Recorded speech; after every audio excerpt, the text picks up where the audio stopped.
안녕하세요. 저는 68세 장선자입니다. 오늘은 정말 속상했던 순간에 대해 들려드리려 합니다. 그녀의 손은 바늘로 얼룩져 있었습니다. 전 남편이 남긴 빚, 그 빚이 무려 8천만 원. 그 돈을 갚기 위해 전통시장 구석의 작은 한복가게 문을 연 지 벌써 20년이 훌쩍 넘었습니다. 여름이면 선풍기 하나로 버텨야 하는 좁디 좁은 가게에 땀이 등줄기를 타고 흘러내리고 손님이 오면 억지로라도 웃어야 했습니다. 겨울엔 또 어떻습니까? 손끝이 얼어터져 바늘을 쥐기도 힘든데 난방비가 아까워 내복을 겹겹이 껴입고 버텼습니다.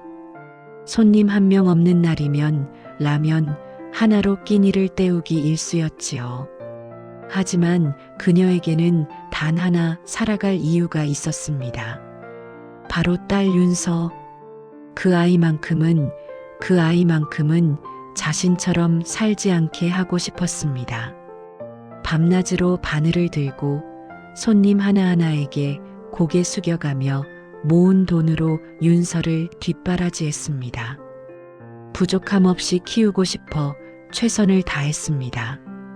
물론 풍족하진 않았지만 그 아이는 참 기특했습니다.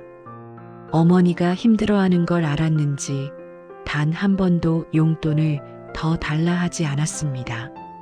학원도 안 다니고 헌 교과서로 공부하면서 새벽까지 책상 앞을 지켰습니다.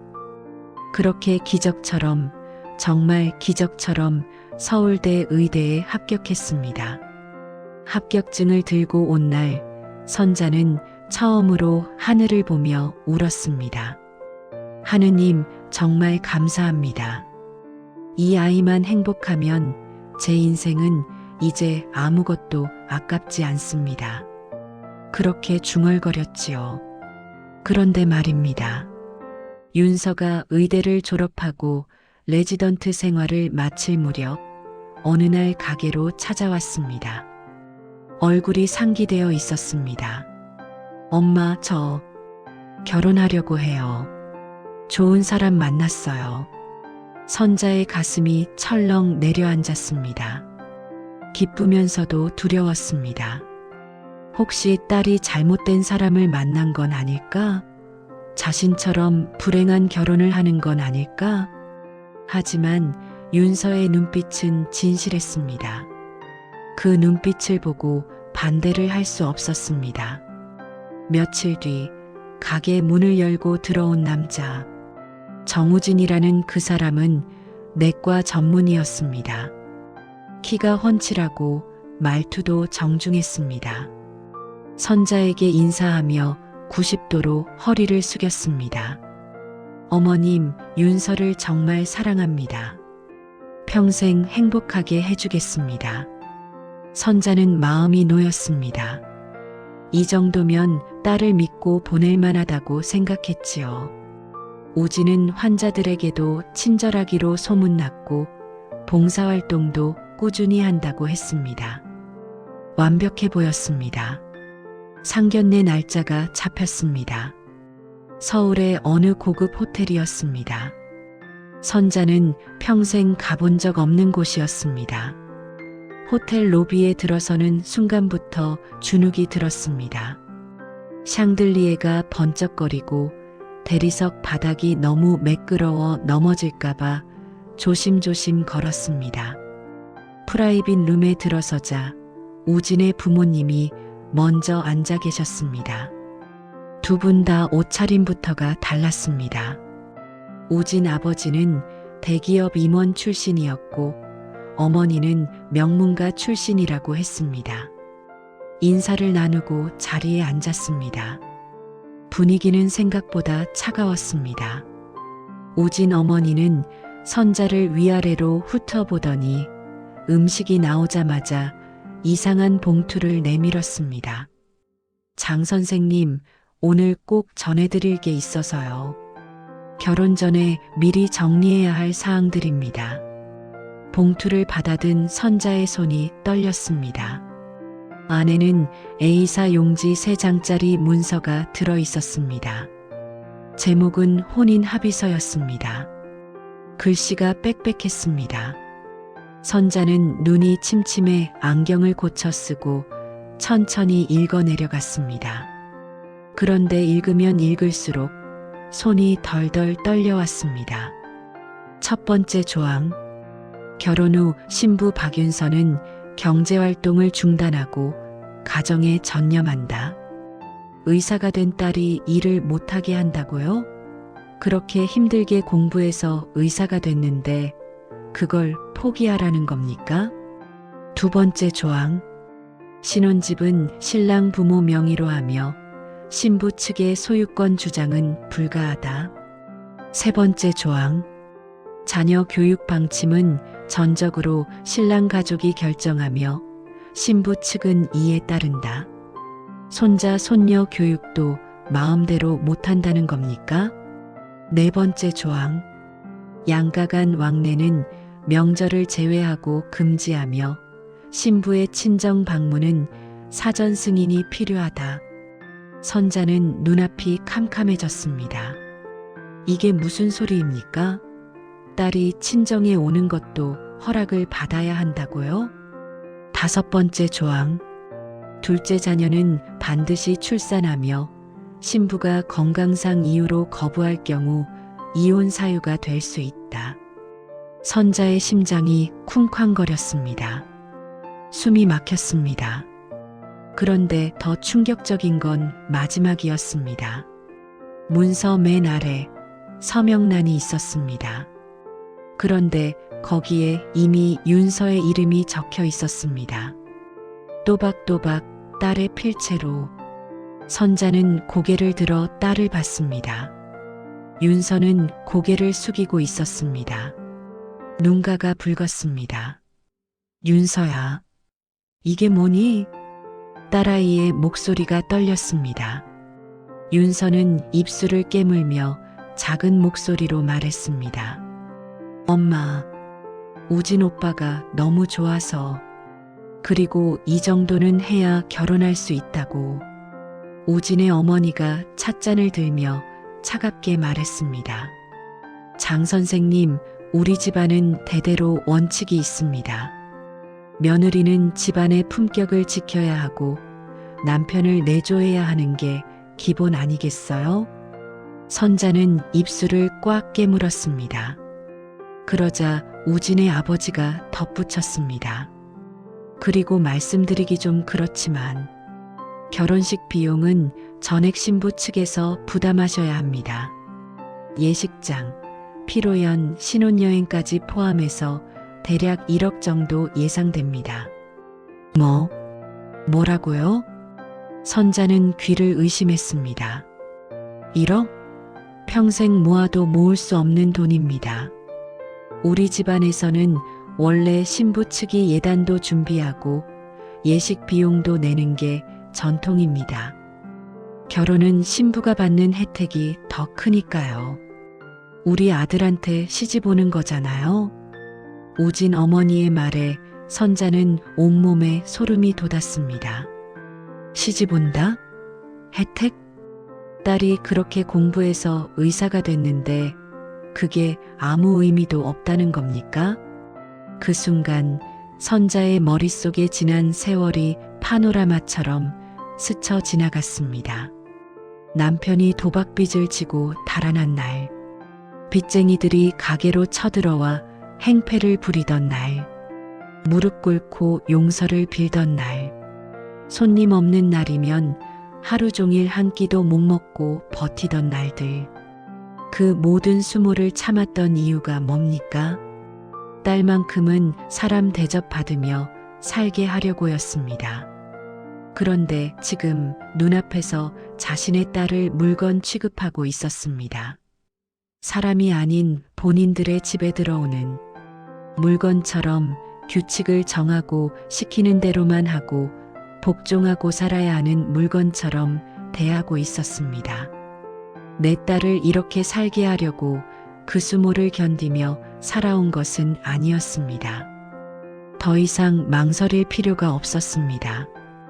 선자는 자리에서 벌떡 일어났습니다. 방 안의 모든 사람이 놀라 그녀를 쳐다봤습니다. 얘야, 우리 가자. 선자는 딸의 손을 붙잡았습니다. 어머님, 갑자기 왜 그러십니까?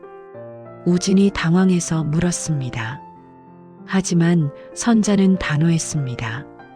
당신네 집안은 우리 딸을 며느리로 생각하는 게 아니라 물건으로 생각하네요.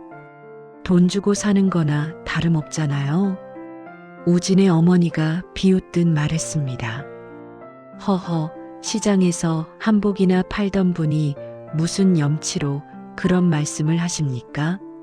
딸 하나, 제대로 키우지도 못한 주제에 우리 집안에 들어오는 게 얼마나 큰 축복인지 아십니까? 축복? 선자는 냉소를 머금었습니다. 당신네가 주는 게 축복이면 우리 윤서가 주는 건 뭡니까? 서울대 의대를 나온 의사인데 그게 아무 가치도 없다는 겁니까? 의사 출신이 뭐 대수입니까? 우리 집안 며느리가 되면 일 따윈 할 필요 없어요.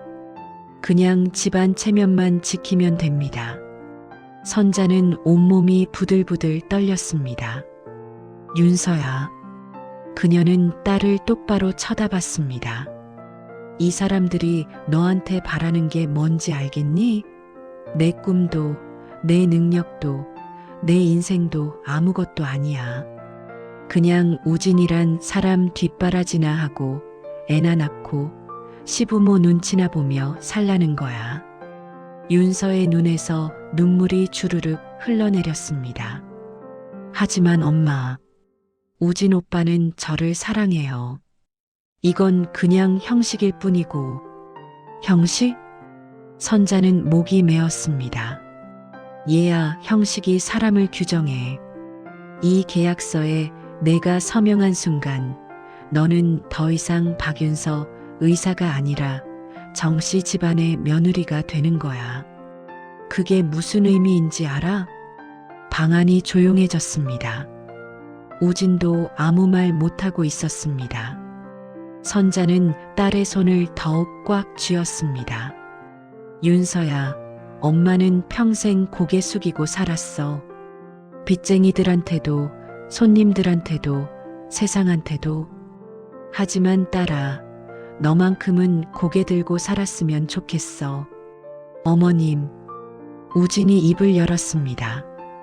저는 진심으로 윤서를 사랑합니다. 부모님이 좀 엄격하신 건 사실이지만 제가 윤서를 지킬게요. 선자는 우진을 쳐다봤습니다. 지킨다고요? 방금 당신 어머니가 우리 딸한테 한 말을 듣고도 한마디 반박 안 했으면서 그게 지키는 겁니까? 우진은 입을 다물었습니다. 선자는 봉투를 집어들어 우진 어머니 앞에 던졌습니다. 이딴 종이 쪼가리 필요 없어요. 우리 딸은 당신네 집안 놀이개가 아닙니다. 그녀는 윤서의 손을 잡아 끌었습니다. 윤서는 울면서도 어머니를 따라 일어섰습니다. 장 선생님, 나중에 후회하실 겁니다. 우진의 어머니가 소리쳤습니다. 딸 시집 한 번 못 보내는 거예요. 이런 기회가 다시 올 것 같아요? 선자는 문 앞에서 멈춰서서 고개를 돌렸습니다. 기회? 우리 딸은 당신네 집안에 들어가는 게 기회가 아니에요. 우리 딸이 당신네 집안에 들어가는 게 당신네한테 기회인 거예요. 그것도 모르면서 무슨 명문가라고 하십니까? 그녀는 딸과 함께 방을 나섰습니다. 복도를 걸으면서 윤서가 흐느꼈습니다. 엄마, 나 정말 우진 오빠가 좋았는데. 알아, 얘야. 엄마도 안다. 선자는 딸을 꼭 안았습니다. 하지만 사랑은 말이야, 서로를 키워주는 거야. 한 사람이 무너지고 희생하고 침묵해야 하는 건 사랑이 아니란다. 모녀는 그렇게 호텔을 나섰습니다. 다음 날 한복 가게는 여전히 조용했습니다. 선자는 평소처럼 바닥을 쓸고 한복을 정리했습니다. 손님은 오지 않았습니다. 오후쯤 문이 열리며 윤서가 들어왔습니다. 눈은 퉁퉁 부어 있었지만 표정은 전보다 단단해 보였습니다. 엄마, 그래, 윤서야. 나, 우진 오빠 완전히 정리했어. 전화도 안 받을 거야. 선자는 고개를 끄덕였습니다. 그래, 잘했다. 힘들겠지만 엄마는 네가 행복했으면 좋겠어. 그리고 말이야, 엄마. 윤서가 눈물을 닦으며 말했습니다. 나 다시 병원에서 열심히 할 거야. 환자들 많이 살릴 거야. 그리고 엄마처럼 내 삶을 지킬 거야. 누구한테도 안 꺾일 거야. 선자는 딸을 꼭 안았습니다. 눈물이 주르륵 흘러내렸습니다. 그건 후회의 눈물이 아니었습니다. 안도의 눈물이었습니다. 세상 사람들은 말합니다. 명문가의 시집가면 평생 편하게 산다고, 돈 걱정 없이 산다고. 하지만 장선자는 그날 깨달았습니다. 편안함보다 중요한 게 있다는 걸. 그건 바로 존엄입니다. 나 자신을 위한 당당함. 아무리 가난해도, 아무리 힘들어도 사람은 사람답게 살아야 합니다. 고개를 들고 당당하게. 선자는 다시 바늘을 들었습니다. 새 한복의 허리선을 따라 천천히 바늘을 움직였습니다.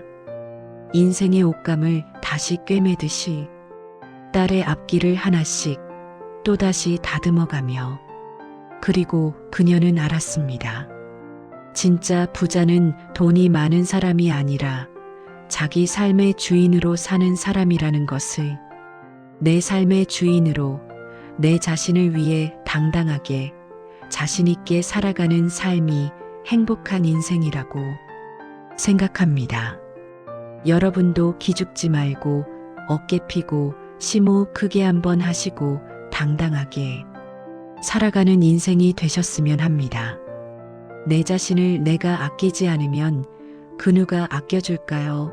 여러분 내 자신을 사랑해 주세요. 오늘도 저희 사연을 들어주셔서 감사드립니다. 오늘도 행복한 일상이 되시길 바랍니다.